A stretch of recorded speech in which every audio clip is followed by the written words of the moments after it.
dalam kerajaan surga, di dalam nama Tuhan kami Yesus Kristus, hati kami lintah dengan ucapan syukur. Kami punya Tuhan yang berkuasa atas dunia. Engkaulah Raja atas segala raja, Engkaulah Tuhan atas segala Tuhan. Kami menantikan Engkau bertindak, kami menantikan Engkau bergerak, kami menantikan kasih karunia itu dinyatakan dalam hidup kami. Kami bersyukur untuk memakaimu atas tim pujian penyembahan. Pakai juga hamba-Mu pada hari ini untuk boleh menjadi saluran berkat. Hamba-Mu berdoa dari kiri dan kanan, streaming ataupun onsite. Kami semua diberkati oleh Tuhan. Allah Roh Kudus, berkati gereja-Mu, berkati umat-Mu, berkati hamba-Mu. Kami datang dengan berkat Tuhan, kami pulang bawa berkat dari kerajaan surga. Setiap kita Glotamin Residen yang siap diberkati kebenaran firman Tuhan, sama-sama dengan iman kita katakan amin. Kita berikan kemuliaan, tepuk tangan yang dahsyat bagi Tuhan kita.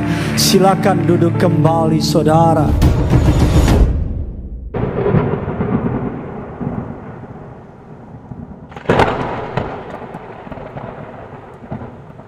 Terpujilah nama Tuhan yang telah mengumpulkan saudara dan saya pada siang hari ini. Terima kasih untuk kesempatan yang diberikan oleh Gembala Sidang di tempat ini. Yang saya hormati Bapak Pendeta Dr. Gilbert Lumendong saudara. Mari sama-sama kita akan belajar kebenaran firman Tuhan. Sebelumnya terimalah salam terbaik termanis dari mimbar yang kudus ini. Shalom Glotamrin Residen.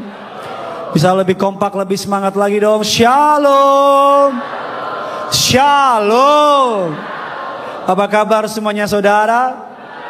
Tuhan Yesus itu baik, amin.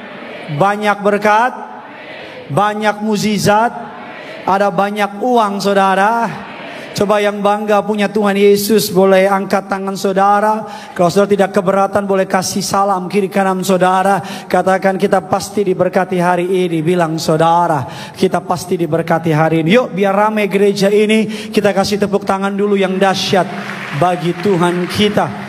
Mari sama-sama kita akan belajar. Bapak Ibu sebagai hamba Tuhan, saya sedang ngajar jemaat yang saya layani dengan sebuah tema besar, living prayer, atau hidup dalam doa, atau hidup atau doa yang hidup. Dan saya sudah sampai di minggu ketiga. Saya beri judul khotbah di minggu ketiga ini adalah doa adalah senjata terbaik kita. Yuk sama-sama baca judulnya 3, 2, ya.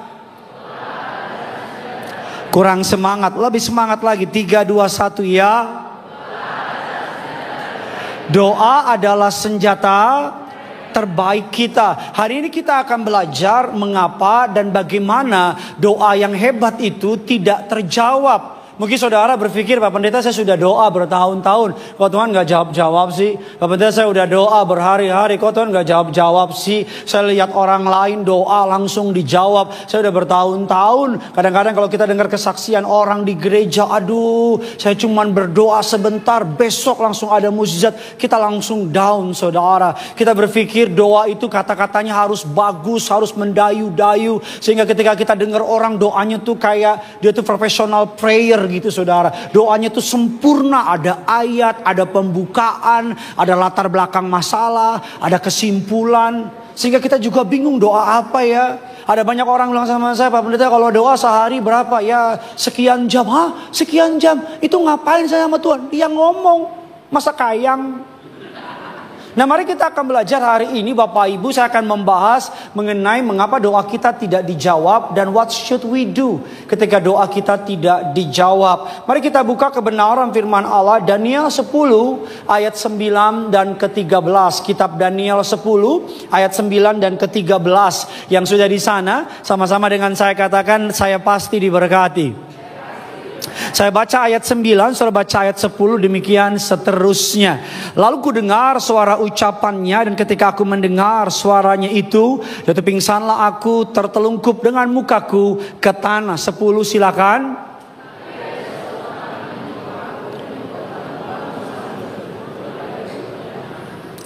Dikatakan ayat ke-11, katanya kepadaku Daniel, engkau orang yang dikasihi. Bilang kiri kanan saudara, kamu orang yang dikasihi.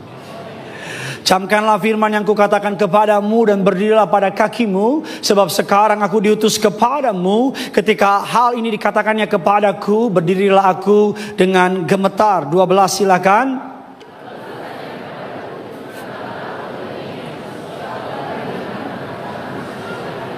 Engkau berniat dan aku datang oleh karena apa? Ayat 13 kita baca sama-sama. 3, 2, iya. Pemimpin kerajaan orang Persia itu berdiri 21 hari lamanya menentang aku. Tetapi kemudian Mikhael, salah seorang dari, datang menolong aku. Dan aku apa? Di sana berhadapan dengan. So bisa melihat saya ke depan, Bapak Ibu, Alkitab mengatakan bahwa ketika Daniel berdoa, kita sering mendengar Daniel kisahnya di Goa Singa. Kita sering mendengar Daniel mengartikan mimpi Raja Nebukadnezar. Kita sering mendengar kisah sahabatnya Daniel, Sadrak, Mesak, dan Abednego. Mungkin ayat ini miss atau saudara lupa. Ada kisah Daniel meminta hikmat kepada Allah, meminta pengertian. Alkitab mengatakan from day one, dari hari pertama. Sama-sama bilang sama saya, dari hari pertama. Alkitab bilang dari hari pertama doa Daniel sudah dijawab oleh Allah. Sama-sama bilang sama saya, doa saya pasti dijawab. Jadi Tuhan nggak lambat-lambatin, Tuhan nggak lama-lamain. Tapi Alkitab mengatakan ada Raja Persia. Karena Daniel tinggal di daerah yang dipercaya pada masa itu Persia, Bapak Ibu, kerajaannya mereka dianggap seperti Irak dan Iran pada zaman sekarang. Ada yang namanya roh teritorial. Karena Daniel tinggal di daerah Persia, maka Raja Persia, Alkitab bilang, dunia ini telah dikuasai oleh kuasa kegelapan. Seperti di sebuah lingkungan ada yang namanya ketua RT, ketua RW, bupati, wali kota, gubernur, presiden. Bisa ngerti maksud saya? Dalam konteks kerajaan gelap, iblis juga ada hal begitu. Ada teritorial yang menguasai di daerah Indonesia. Ada roh teritorial yang menguasai di daerah barat dan seterusnya. Jadi ketika Daniel berdoa meminta pengertian, saudara perlu mendengar bahwa setiap doa kita adalah serangan terhadap kuasa kegelapan. Saya ulang lagi, bahwa setiap doa kita adalah serangan atas kuasa kegelapan. Setiap kali saudara berdoa, maka roh teritorial di area itu akan ganggu saudara. Makanya pernah nggak saudara berpikir, mau ke gereja ada aja gangguannya? Betul nggak? Saudara pernah berpikir nggak, mau nolong orang ada aja masalahnya? Ketika kita nggak puasa, kita gampang tahan lapar. Tapi ketika kita puasa, tiba-tiba makanan apapun yang lewat, asal kuning dikit kita pikir makanan, padahal ayam. Betul apa tidak? Karena ada roh teritorial yang berusaha mengganggu Daniel. Nah, hari ini kita akan belajar biar saudara bisa mengerti bahwa musuhmu tubuh bukan suamimu, tetapi roh yang mengendalikan suamimu. Pak, musuhmu bukan istrimu, tetapi roh yang mengendalikan istrimu. Bu, musuhmu itu bukan anakmu, tetapi roh yang mengendalikan anakmu. Kamu jangan benci orangnya, benci yang kendalikan di belakang. Karena iblis berusaha mengganggu, iblis berusaha membuat sesama manusia membenci. Yang kamu benci itu bukan bosmu, tetapi roh di belakang bosmu. Saya sudah lama melayani Bapak Ibu. Saya mengerti kalau kita mau baptisan ada aja gangguannya. Berkali-kali mau baptisan, anak saya tiba-tiba panas. Ketika kok panas, dicek itu nggak ada apa-apa. Oh, mau baptisan besok. Karena ada roh teritorial. Ketika saudara berdoa adalah sebuah serangan terhadap kuasa kegelapan. Ini saya nggak marah-marah. Saya ngomong dengan nada C, soft spoken, dengan nada lembut. Mari kita akan belajar Bapak Ibu, ada 3 kebenaran yang ingin saya bagikan. Efesus 6 ayat yang ke-12 ke-13 kita baca dulu. Siapa musuh kita? The truly our enemy. Kita baca 3, 2, ya. Karena bukanlah melawan darah dan daging, tetapi melawan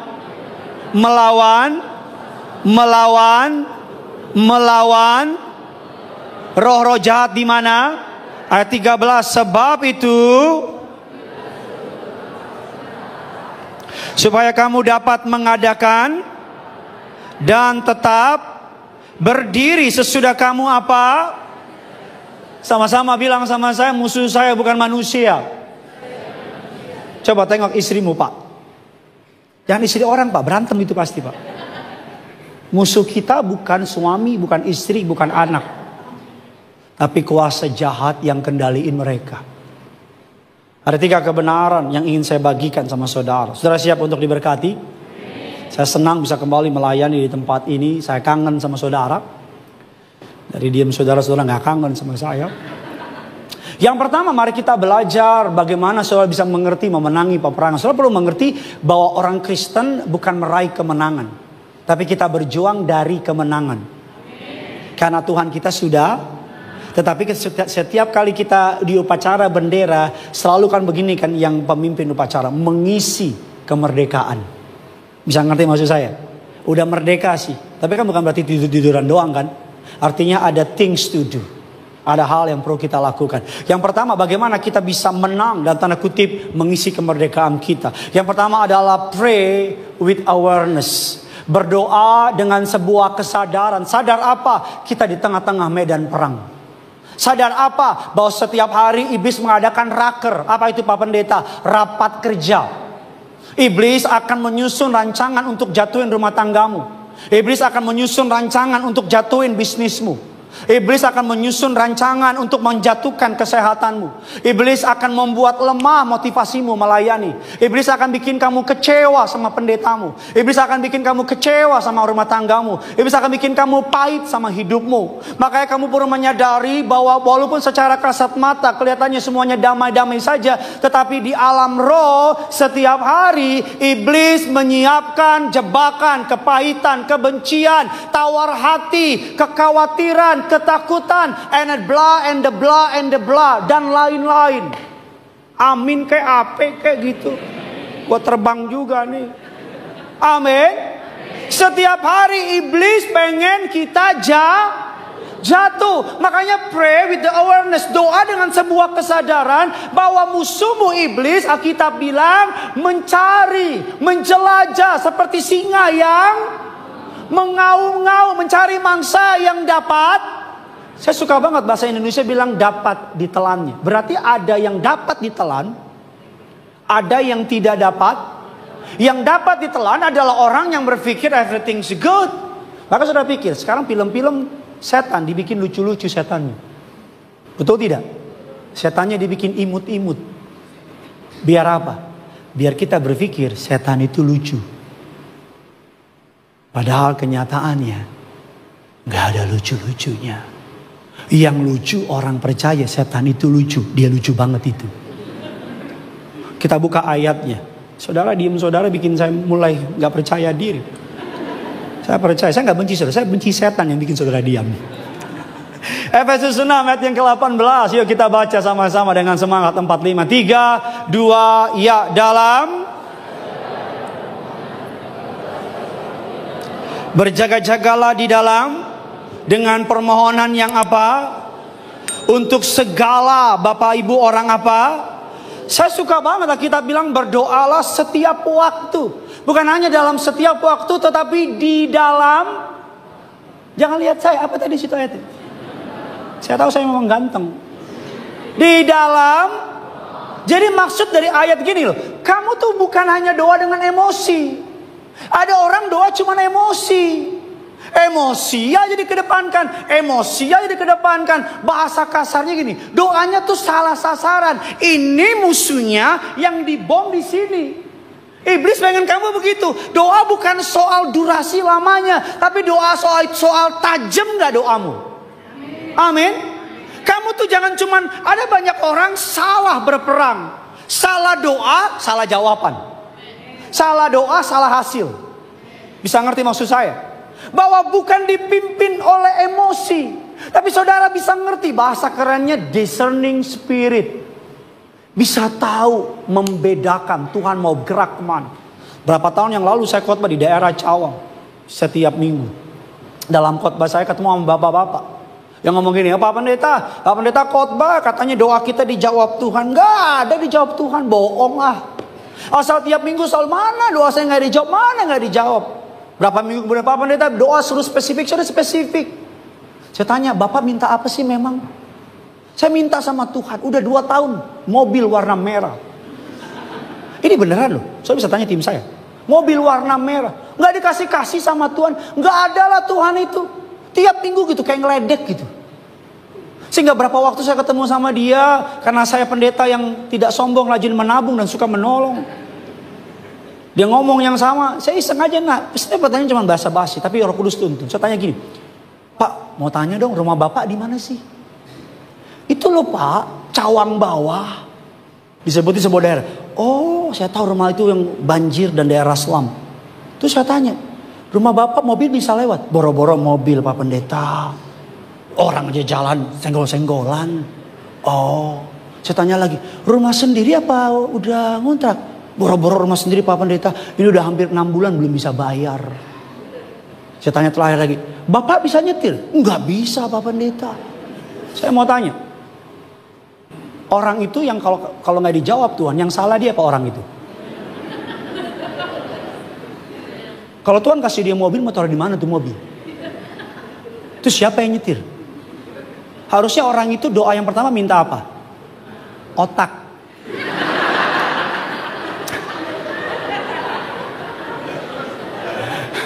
Harusnya orangnya itu minta apa? Otak. Harusnya orang itu minta bisa lihat, bisa nggak mau susah. Ada seorang pendoa syafaat gereja lantai 3. Di bawah ada pengusaha bangun yang namanya pijit nggak beres gitu, spa nggak beres itu. Pendoa syafaatnya saking emosinya, kami patahkan roh-roh lantai 2. Pendeta lewat bilang, kalau lantai 2 rubuh, lantai 3 juga rubuh. Gak maksud saya, jangan cuman doa, tertipu sama buah. Padahal yang Tuhan mau akar. Suatu hari sebelum saya cerita soal kesaksian saya, dengar baik ya. Ini hanya case, jangan dijadikan sebagai sebuah, ini hanya contoh kasus. Bukan sebuah tolak ukur kebenaran. Ini pengalaman saya, biar ngerti dulu. Biar saudara tiba-tiba gak pulang ke rumah langsung, itu firman Tuhan. No. Saudara, saya doain orang, ada seorang anak, dia punya anak perempuan 14 tahun. Punya tendensi pengen bunuh diri. Saya datang, saya doain. Saya masuk ke kamarnya, urapin. Mata saya tertuju sama sebuah boneka. Lagi-lagi disclaimer, ini case. Sebuah boneka. Saya lihat Roh Kudus kuat di hati, kayak gak ada damai sejahtera. Turun ke bawah, tapi karena saya gak pengen dibilang pendeta yang aneh-aneh, saya diem aja. Ngobrol. Saya mau pulang, anaknya datang. Om, panggil kakak, jangan om. Ya. Terus gini, om aku punya boneka dari kecil. Aku suka ngomong, suka cerita. Kalau apa-apa nangis ngomong sama dia. Bahkan kadang kalau aku nangis, dia suka lus-lus kepalaku. Saya bilang, ini dia nih. Saya langsung tanya, ngobrol. Papa mamanya bercerai. Tiap kali ribut, anaknya ke kamar, nangis, ngomong sama boneka. Dia bilang bonekanya itu bisa jawab dia. Bisa kasih keteduhan sama dia. Saya bilang sama mamanya, Bu, boleh gak bonekanya kita buang? Buat apa Pak Pendeta? Saya mau Bu. Saya kan juga sedih, saya butuh temen Bu. Ya enggak lah, mau gue bakar lah tuh boneka. Saya bakar sama tim saya kasih minyak, bakar. Itu boneka isinya kapas. Bunyi bisa begini. Dar! Biar yang tidur bangun. Bunyi bisa kayak ledakan gitu. Dar! Berapa hari kemudian saya telepon lagi, dibilang, aduh Pak, anak saya berubah Pak, total. Tapi ini case. Jangan lo pulang, lo bakar semua boneka. Bakar. Baca Alkitab, Yesus ketemu orang sakit, dia sembuhin. Ketemu orang kerasukan, dia lepasin. Yesus gak pernah kebalik. Orang sakit, lepas. Sakit Yesus, bukan lepas Yesus. Betul gak? Sekarang kan aneh-aneh orang. Ada anaknya main PS sehari bisa 5 jam. Pendetanya, roh PS kami lepaskan. Apaan sih roh PS? Besok roh drama Korea. Sekalian aja roh sinetron, roh sebagainya gitu. Nggak, saudara ketawa tapi bisa setuju, bisa sependapat dengan saya. Bisa ngerti. Kita tuh sekolah tinggi-tinggi jangan dibodohin gitu. Orang kalau mau perang pasti pakai intelijen, betul tidak? Orang polisi kalau mau nangkep saudara, tolak dalam nama Yesus. Mau nangkep seseorang, pasti depan rumahnya tiba-tiba ada tukang bakso kan. Bakso, bakso. Tiba-tiba tukang skuteng lewat. Itu ngapain? Intelijen. Buat ngapain? Buat ngumpulin informasi. Sehingga ketika nangkep, jelas. Ada orang-orang Kristen yang muncul. Intelijen gak boleh sering muncul. Sekali-sekali. Ada orang Kristen yang suka muncul cuma Natal sama Paskah. Itu Kristen intelijen.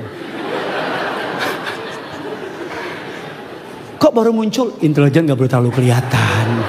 Harus jarang-jarang munculnya intelijen. Orang kalau mau ngebom pasti ada intelijen. Doa kayak gitu. Jangan cuma emosi. Kamu lihat suamimu pulang marah-marah. Aku patahkan roh marah-marah. Kalau kamu punya Roh Kudus, intelijen kita Roh Kudus. Bagus akan kasih discerning spirit ngomong begini. Baru dimarahin itu sama bosnya. Jadi kita bukan doain marah-marahnya. Kita doain bosnya. Bisa ngerti? Kalau kamu doain marah-marahnya ya lucu. Kamu cuman berdoa, hasilnya, penyebabnya kamu gak beresin. Amin. Kamu lihat anakmu ngelawan. Aku patahkan roh-roh ngelawan. Kita lihat, oh ternyata dia bisa begini.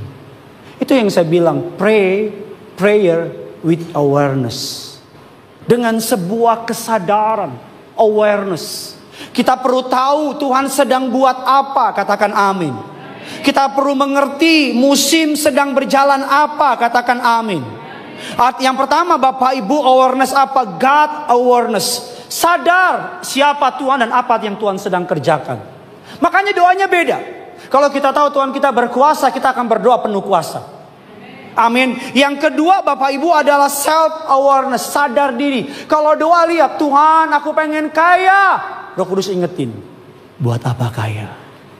Biar nama Tuhan dipermuliakan. Roh Kudus bilang, bukan, nama kamu kan. Biar namamu ditinggikan. Roh Kudus bilang, dari dulu namaku tinggi, cuman kamu yang belum tinggi.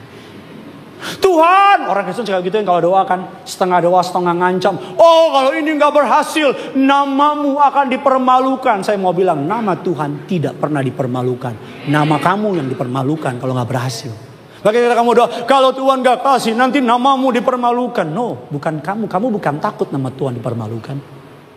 Kamu takut kamu yang malu. Ya. Kita kadang-kadang suka manipulasi. Kalau Tuhan gak kasih nanti namamu dipermalukan. Dari dulu sampai sekarang raja, penguasa, orang hebat berusaha mempermalukan nama Yesus. Tapi tidak ada yang dapat mempermalukan nama Yesus. Tidak pernah ada. Tidak pernah ada. Never. Itu kan pelatih sepak bola salah satu kandidatnya namanya Jesus Navas. Gak kebayang kalau dia kepilih timnas Indonesia melatih. Satu stadion, Jesus, Jesus, Jesus, Jesus, Jesus. Itu komentator kalau bicara, gila bung, anak-anak Yesus menggolkan bung.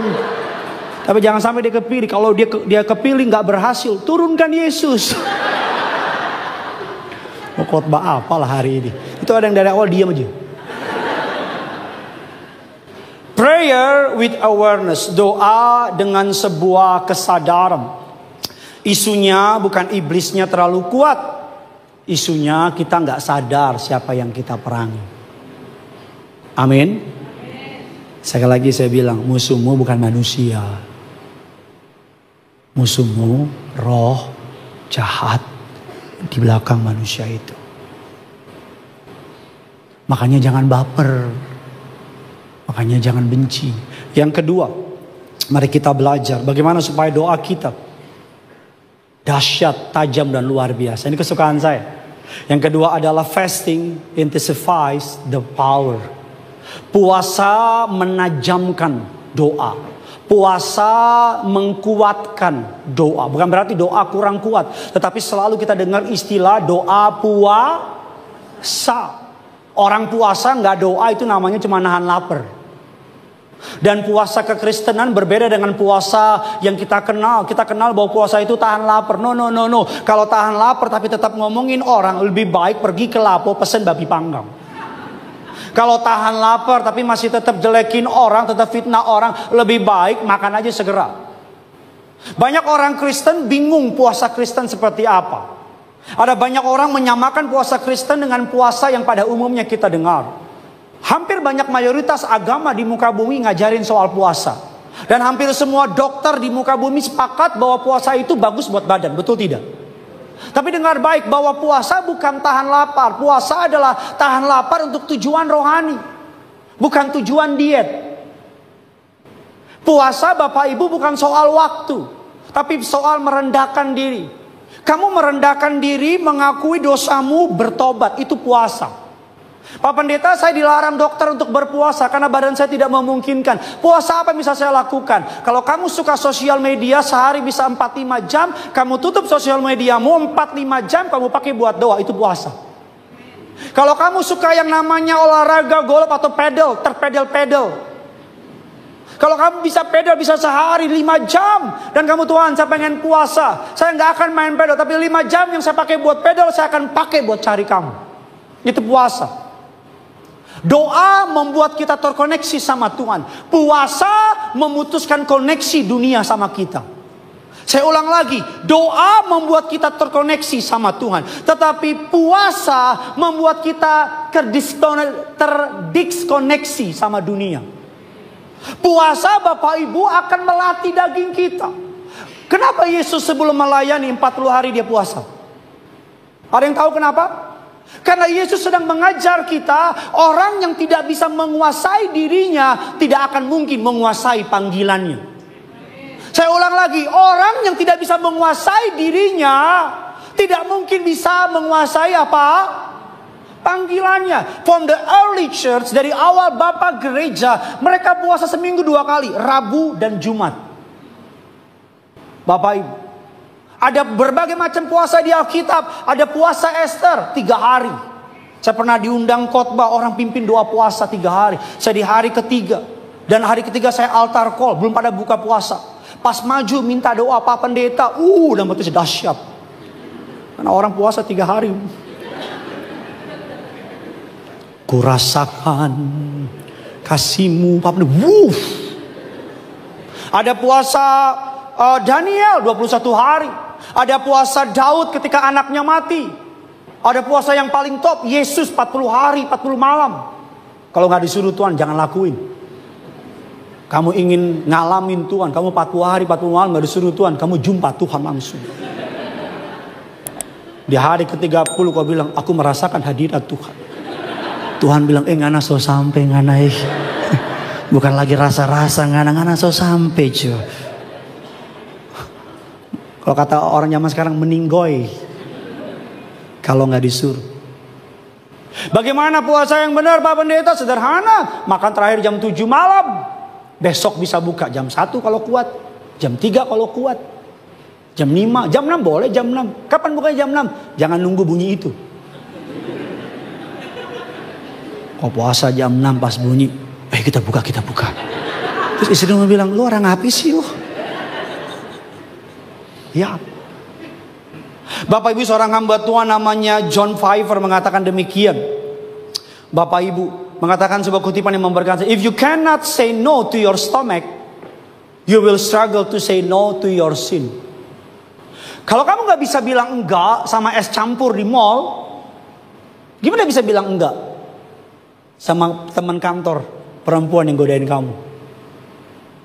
Kalau kamu gak bisa bilang enggak sama Indomie di rumah, gimana bisa bilang enggak sama korupsi di kantor? Bahasa gampangnya gini, salah satu buah roh adalah pengendalian diri. Puasa bukan to get more from God. No. Tapi puasa Bapak Ibu bukan to get more from God, tapi how to give more of ourselves of God. To God. Bagaimana kita ngasih diri kita lebih sama Tuhan. Puasa adalah bahasa penyerahan diri. Ketika kita puasa kita akan makin tajam. Ketika kita puasa, puasa itu kayak menaikkan suhu tubuh kita, suhu rohani kita. Saudara, dokter bilang demam itu bukan penyakit. Demam itu adalah tanda ada kuman yang masuk. Makanya tubuh meningkatkan panas tubuh, betul? Karena ketika panas tubuh mulai tumbuh, maka kuman atau bakteri mati, betul tidak? Puasa melakukan yang sama dalam sisi rohani. Puasa menaikkan panas tubuh rohani saudara. Sehingga yang jahat di dalam itu mati. Puasa melatih kita untuk apa? Untuk berkata tidak. Puasa melatih kita untuk mengendalikan diri. Apalagi zaman sekarang kan makanan. Aduh ampun, orang Manado bilang goloja. Itu makanan semua enak. Belajar untuk tahan. Mari kita lihat mengenai menaikkan suhu tubuh. Dalam Kisah Rasul. Kita baca sama-sama Bapak Ibu. Sudah diberkati, amin. Kisah Rasul 28 ayatnya yang ketiga. Kita baca yuk sama-sama. 3 sambil saya undang pemain keyboard. 3, 2, ya.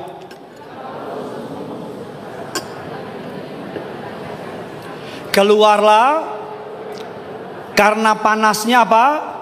Api itu lalu. Bapak Ibu, ayat ini bisa diterjemahkan secara harafiah, tapi bisa diterjemahkan juga secara konsep atau konteks. Secara konsep ayat ini ada ular beludak. Setiap kali kata ular beludak muncul di Alkitab menggambarkan keturunan ular beludak. Ketika Yesus ketemu orang Farisi, Yesus bilang, "Hai keturunan ular." Ketika Rasul atau Yohanes Pembaptis melihat para Farisi mau baptis, Yohanes bilang apa? Keturunan ular beludak. Jadi ketika ada api bicara pemurnian, ular beludak itu keluar. Panas membuat ular itu keluar. Alkitab bilang ular itu lambang iblis. Ketika kamu puasa, merendahkan diri sama Tuhan. Puasa yang benar ya. Merendahkan diri sama Tuhan. Hancur hati sama Tuhan. Ular-ular di hidupmu. Itu kan suhu imanmu naik. Panas. Ular-ular di tubuhmu keluar. Piciknya keluar. Kotornya keluar. Jahat hati kita keluar. Really good. Fasting very good. Puasa akan mendisconnect kita dari dunia. Prayer connect you to God. Fasting disconnect you to the world. Doa akan membuat kamu connect sama Tuhan. Tapi puasa akan memutuskan hubunganmu sama dunia. Kayak kamu nih naik mobil Jakarta Bandung. Di Jakarta masih radio Jakarta yang nyambung, betul? Naik mobil mendekat ke Bandung, radio Jakarta mulai hilang-hilang, betul? Bert. Sampai di Bandung, radio Jakarta nggak kedengeran. Kita masuk ke stasiun yang baru di Bandung, betul? Bisa betul-betul ngerti betul nggak nih? Betul. Dia ngomong apa? Betul dulu cepetan sama dia. Betul? Puasa kayak gitu. Ketika kamu puasa, keluar dunia pelan-pelan makin pudar. Tuhan makin kuat. Izinkan saya ngomong ini, makanya bangun pagi jangan HP yang diambil. Saya nggak peduli sekaya apa kamu. Bangun pagi Alkitab dulu.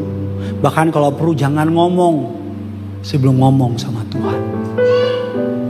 Kalau perlu. Iya anakku. Ini papa nak. Bangun, buka Alkitab. Jangan ngomong kalau perlu. Bilang sama istrimu, nih yang keluar mulut pertama nih. Ngomong dulu sama bos. Udah ngomong sama bos, baru ngomong. Wah ada ibu baru bangun, ibu masak nasi. Ipa! Ya gak heran marah-marah mulu. Ada suami ibu, ih telat, kopi. Koran. Ya gak heran. Jadi budak korporat. Tapi kalau bangun nih, melek. Bukan HP, ambil Alkitab. Baca. Duduk. Jangan doa tiduran kecuali kamu stroke. Iya beneran. Orang zaman sekarang doa kurang ajar sama Tuhan.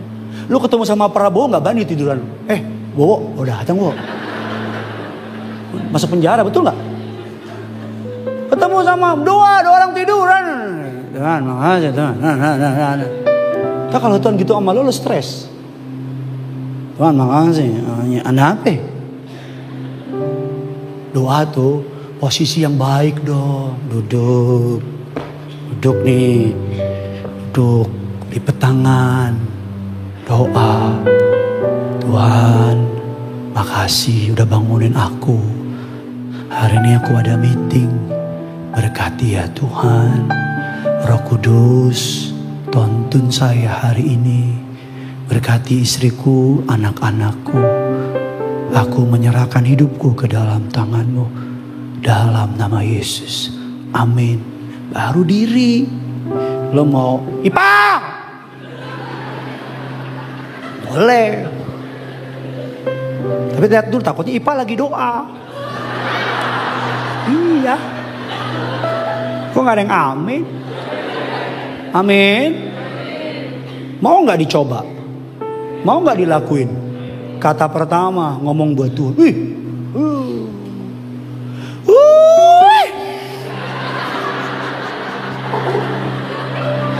Saya rasa kalau ada lomba-lomba niru Om Gilbert, saya juaranya saya rasa. Iya. Coba kalau saudara bangun pagi ini doa Tuhan. Tuhan pertama yang keluar dari mulut di pertama Tuhan. Doa mau tidur juga. Punya iman. Bangun diri. Mau tidur yang pertama kali. Terakhir kita baca Alkitab. Bukan TikTok.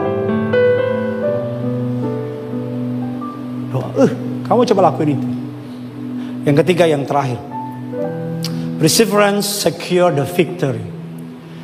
Konsistensi. Doa yang tekun. Mengamankan kemenangan. Sama-sama bilang sama saya, tekun. Bilang kiri kanan saudara, lu jangan patah semangat. Ayo bilang lebih semangat, lu jangan patah semangat. Amin. Daniel tahu nggak? Gabriel dihalang oleh Raja Persia. Nggak tahu. Daniel cuma tahu gini, hari pertama belum ada jawaban, Daniel doa lagi.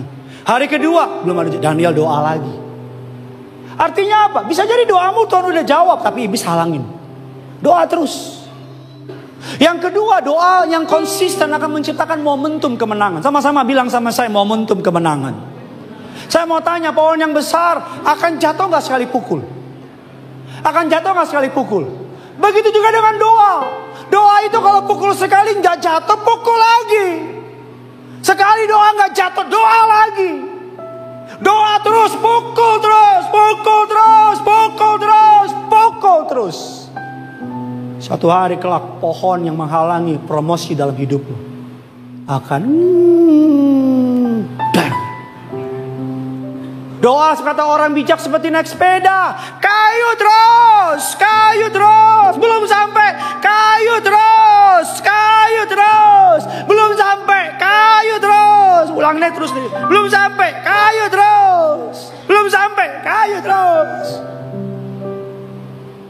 Pukul terus. Kadang-kadang promosi dalam hidupmu terjadi di ruang kecil di kamarmu. Kadang-kadang berkat terjadi di ruang kecil di kamarmu. Kadang-kadang terobosan terjadi bukan di gereja, di ruang kecil di kamarmu. Kau nangis, kau bilang, Tuhan, tolong saya Tuhan. Tolong saya. Besok datang lagi, Tuhan, tolong saya. Tolong. Besok datang lagi, Tuhan, tolong saya. Besok datang lagi, Tuhan, aku anakmu, Tuhan, bela saya, Tuhan. Besok datang lagi, Tuhan, tolong saya, Tuhan. Kalau rumahmu gede, kalau rumah kecil diterakin, beresek. Itu ada yang mau nangis jadi naik air matanya. Ini udah bagus-bagus khotbahnya katanya. Lo gak usah kayak gitu. Jadi naik lagi nih air mata ini Gideon. Ya. Saya kemarin 6 bulan atas anugerah Allah. Doa dan puasa. Aduh. Ada orang ketemu saya. Ih Pak Pendeta hebat ya. Gerejanya dalam 1 tahun setengah. Udah growing. Lah mati saya lo nggak tahu aja. Dia kan cuma lihat di atas, lo nggak tahu di bawahnya.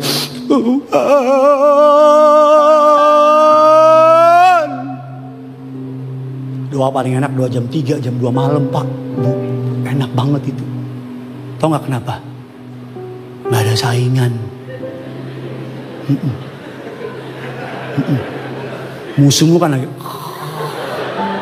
gini. Sujud di altarnya. Musuhmu lagi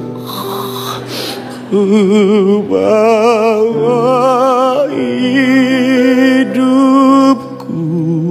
Tuhan di surga bilang ini, kalau ku terima anugerahnya, Dia ampuniku dan bebaskanku. Dia ubah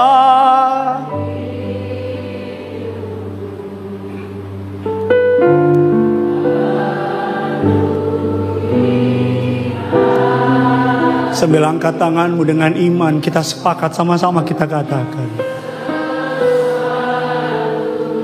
terjadi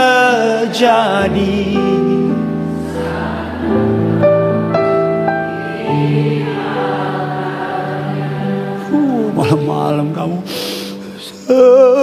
Tuhan lihat dari surga, Dia panggil cut, maksudnya malaikat,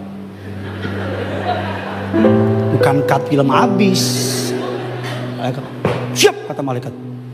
Tuh yang jam 2, jam 3 bangun terus. Itu yang nangis terus. Yang terus sebut namaku. Berkati dia. Malaikat tanya, berapa banyak bos? Tuhan tanya, ada berapa banyak di gudang? Masih banyak bos. Kosongin buat dia.